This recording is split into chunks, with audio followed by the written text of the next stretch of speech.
Alright folks, so I thought we'd finish up with the rhubarb that we started. We've got the stalks here that we cut. We're going to take these and we're going to trim them to about 1-inch size pieces. Rhubarb is naturally kind of stringy, so you don't want long strands in your rhubarb sauce, which is what we'll be making. Now, we're going to have to cook this a little bit, and we simmer it to soften it and bring out some of the flavors. It's got a nice tang to it. I'm going to simmer it in apple cider. That's sort of my trick. I found that apple cider gives it a nice sweet offset. I'm also going to put some lemon in, and then we'll put some sugar as well. But let's begin. So, like I said, I'm going to cut these into maybe 1-inch size pieces.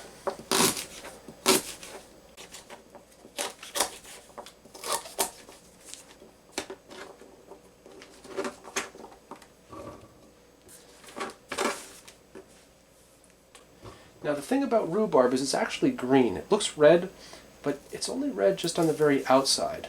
And if you peel this back, it's sort of like a celery color or something. But this is what gives it its color, but it's also quite stringy, like I said. So you want to chop this up.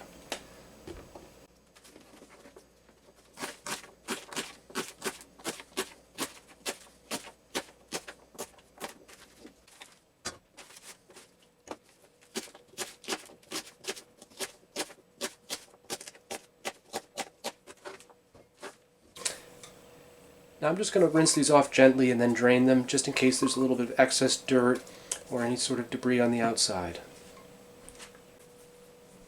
Alright, so now we're going to start to simmer these things. I just kind of eyeball how much apple cider to put in. I put in about enough to cover the rhubarb, maybe halfway.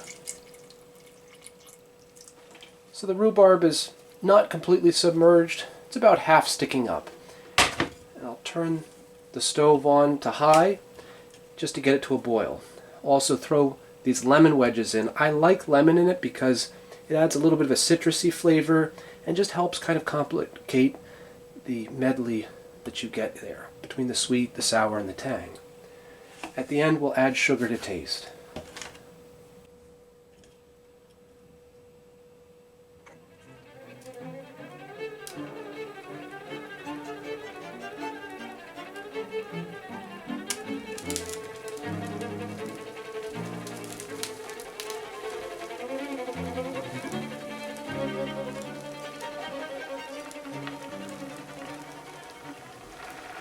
Alright, so now that it's come to a boil, I'm just going to stir it a little bit.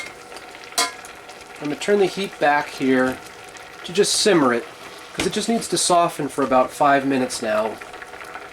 And it'll also kind of soften up these lemon pieces too to draw out some of the zest. But it's just going to simmer in the apple cider, and in about 5 minutes we'll start to add the sugar.